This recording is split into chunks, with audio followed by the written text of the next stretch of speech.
En els últims 50 anys, el temps de vida mig d'un model de negoci s'ha reduït des dels 15 anys fins als 5 anys. Per això insisteixo tant en que el model de negoci és quelcom viu, que sempre ha de bategar, evolucionar.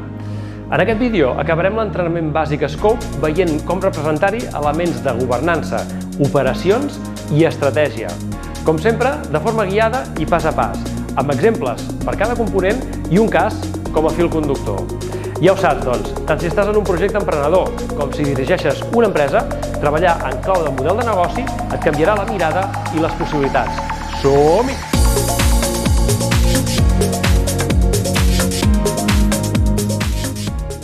Hola, què tal? Abans de res, em vull assegurar que ja has fet les dues fases prèvies per dissenyar el teu model de negoci amb l'Scope, els components del nucli i els components externs. Si no, et recomano que vegis abans aquests dos vídeos que et deixo en una targeta. Vinga, tercera i última fase de disseny de l'Scope, els components interns. Per això també els anomenem components de portes endins o back office. Si ets una empresa establerta, la governança, operacions i estratègia ja les has de tenir mínimament treballades. Tan sols et caldrà reflexionar-hi per poder-les així sintetitzar en l'Scope. Si ets un projecte emprenedor, el més probable és que encara hi hagis de treballar en aquestes dimensions i et servirà per crear i analitzar múltiples alternatives. En tots els casos veurem com representar en l'Scope aquestes tres dimensions i integrar-les de manera coherent en el model de negoci. I com ja saps, a partir d'aquí el vídeo es converteix en una guia pas a pas per seguir acompanyant-te a dissenyar el teu model de negoci. Anirem component a component, explicant-lo bé, posant-hi exemples i també desplegant el cas dolç i sa per assimilar-ho millor. Per això, fes pausa quan ho necessitis i també tira enrere per repetir i consolidar qualsevol concepte. Com sempre, fes-ho al teu ritme, ok? Comencem pel component cultura i valors, que pertany al bloc base. Aquest component serveix per simbolitzar de manera simplificada la governança del projecte o empresa. Aquí hi has de representar els principis que defineixen com sou com a organització humana, és a dir, quins valors creieu fonamentals darrere de qualsevol decisió que preneu. Aquest component sovint consta de 5 o 6 elements o principis per simbolitzar aquesta dimensió, ja siguin valors de l'àmbit de l'ètica i moral, ja siguin valors relacionats amb la vostra activitat. Alguns exemples poden ser responsabilitat, sinceritat, proximitat al client, sostenibilitat, les persones primer, compromís, qualitat, transparència, etc. Aquesta declaració d'intencions del component cultura i valors és important treballar-la de manera detinguda i consensuada entre l'equip fundador o bé l'equip directiu. I fer-ho en clau interna, ja que pot esdevenir la llavor de la futura cultura de l'empresa. A mesura que l'empresa creixi, això jugarà un paper clau en la gestió de les persones, en la coherència i també en la coordinació. Per tant, no caiguis en la tentació de treballar-ho en clau externa i superficial, pensant en comunicar-ho als teus clients com a màrqueting o maquillatge. La força de la cultura i valors és interna. La part externa en serà la conseqüència. Vegem-ho en el cas dels ISA.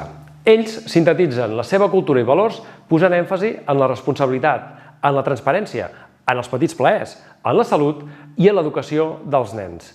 Fixa't que tots ells tenen certa coherència entre ells mateixos, amb la seva missió i visió i també amb la seva activitat. I com la resta de components del model de negoci, estan expressats de forma breu. Ja hi ha altres llocs i altres eines per treballar-ho amb més profunditat. Així doncs, en el teu cas, quins principis ressonen més amb la cultura i valors del teu projecte o empresa? Fes pausa al vídeo i segueix amb el disseny del teu model de negoci a través de l'Scope. Ens situem ara en el bloc engine i continuem amb el component operacions.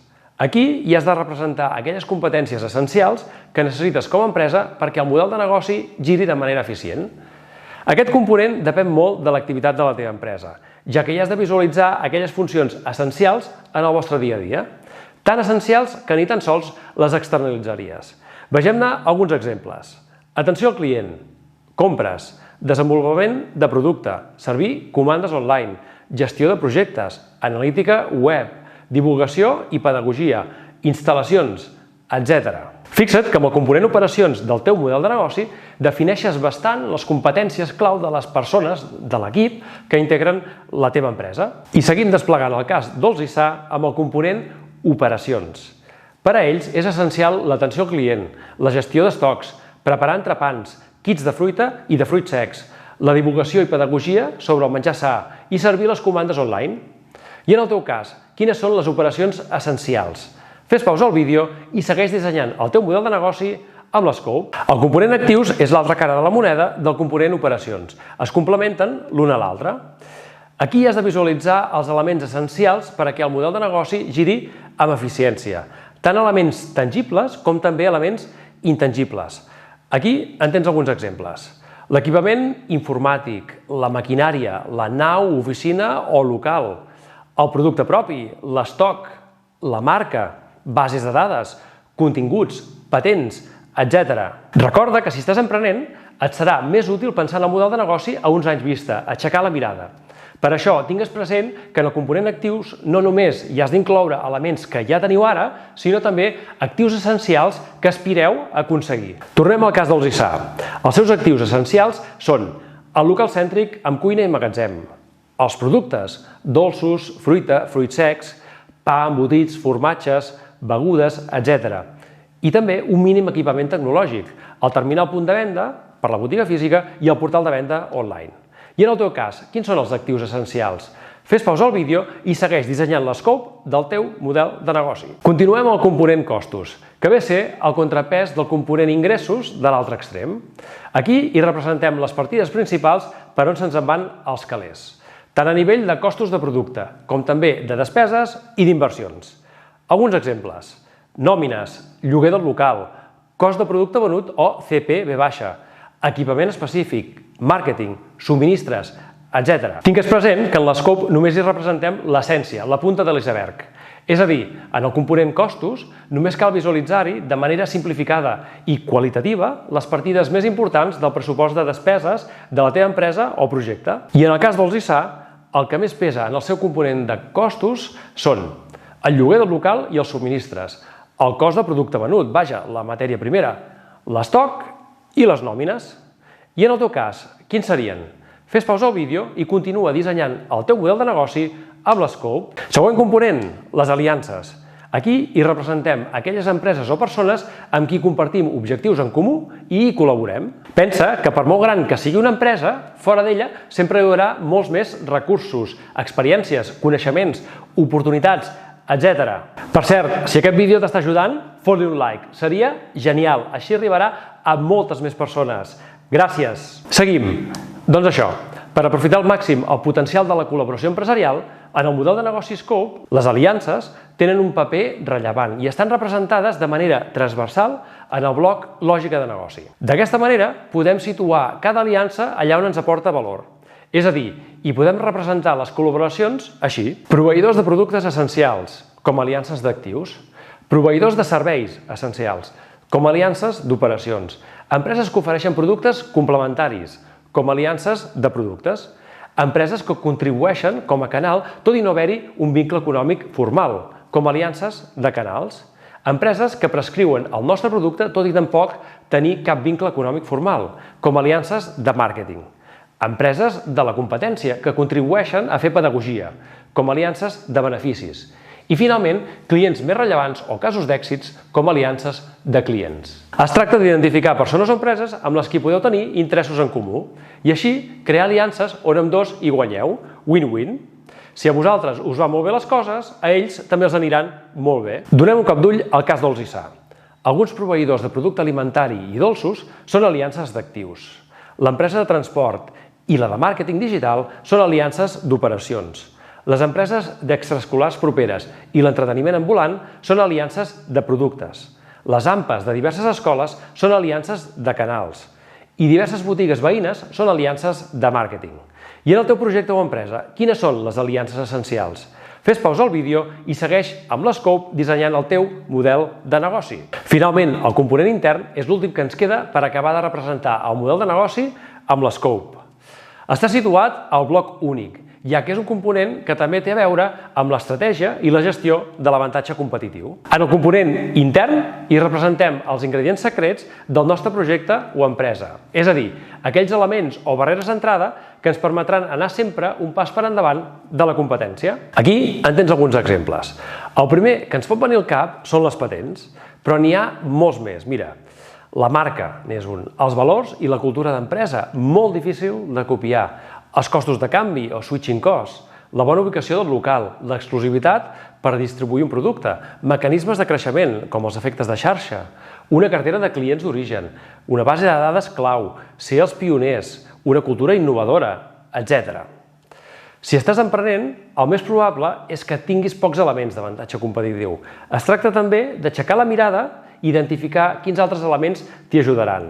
És a dir, quins elements aspires a aconseguir. Seran aquests elements els que contribuiran a que el teu model de negoci sigui més competitiu i, per tant, que la lògica de negoci, el Block Engine, es mantingui eficaç al llarg del temps. Vegem-ho en el cas dels ISA. El seu avantatge competitiu es fonamenta en que van ser els pioners i ho aprofiten, en la confiança i el vincle que generen amb els seus clients, i en l'autenticitat de la iniciativa, la vocació i els seus valors. I en el teu cas, quins són aquests ingredients secrets? De nou, fes pausa al vídeo i acaba de dissenyar el teu model de negoci amb l'Scope. Fantàstic! Ja hem modelat una primera proposta del model de negoci amb l'Scope. Bé, sigui com sigui, recorda que el model de negoci és quelcom viu, dinàmic i que sempre batega, tant si ets una empresa ja establerta com sobretot si ets un projecte emprenedor. Per tant, aquesta primera proposta l'aniràs refinant i millorant progressivament. I si a més també estàs emprenent, també l'hauràs d'anar validant. Així doncs, et detallo una mica més els següents passos a partir d'aquí. Si ets un projecte emprenedor, per una banda, has de continuar prototipant l'MVP i fent les validacions, així com també fent els testos de màrqueting i de vendes. Per altra banda, et serà molt útil també validar la proposta de model de negoci amb la part econòmico-financera, és a dir, treballar un pla econòmic-financer. Et deixaré aquí a les targetes algun vídeo que t'hi pot ajudar. I si ets una empresa ja establerta, et recomano en primer lloc que comparteixis i consensuïs aquesta representació Scope del model de negoci amb la resta de l'equip directiu, si no ho has fet ja. I d'aquesta manera tenir ben present el model de negoci en la gestió del dia a dia i en la presa de decisions. Aquest seria el primer pas. A partir d'aquí, podeu treballar amb l'Scope a 3 nivells més, de manera progressiva. Primer, en la consolidació, és a dir, identificar vies de millora directes del model de negoci. Segon, en l'estratègia, és a dir, utilitzar l'Scope per afegir una dimensió visual en el vostre pla estratègic, o sigui, representar també el vostre model de negoci futur amb l'Scope. I tercer, en la innovació, és a dir, aprofitar l'Scope per identificar vies per innovar en el model de negoci i incorporar-les així en la vostra estratègia. Et deixaré aquí a les targetes també alguns vídeos sobre això. Va, com ho veus tot plegat? Si alguns d'aquests temes t'interessen, digue-m'ho en els comentaris i intentaré prioritzar-los. Si hi ha altres temes que també t'agradaria que tractés, comenta-m'ho també. Vinga, moltes gràcies per dir la teva. Endavant! I recorda, tota organització té un model de negoci. La diferència està en que unes en són conscients i ho aprofiten i les altres només improvisen. Fixa't que els beneficis de treballar a l'Scope van més enllà del resultat final, de la visió global que aporta la foto del model de negoci. Els beneficis estan també en el procés, és a dir, en la reflexió, en la inspiració, en la comunicació i coordinació de l'equip, etc. Ja ho veus, és a les teves mans fer aquest pas. Ara ja coneixes l'ABC de l'idioma Scope i les possibilitats són immenses. Ho pots utilitzar per analitzar empreses referents i extreure'n aprenentatges i inspiració. I també per canviar la mirada respecte a la teva empresa o projecte i així ampliar la perspectiva d'oportunitats. Aquí et deixaré algun vídeo per si vols anar un pas més enllà. Gràcies per la teva atenció, a reveure i salut!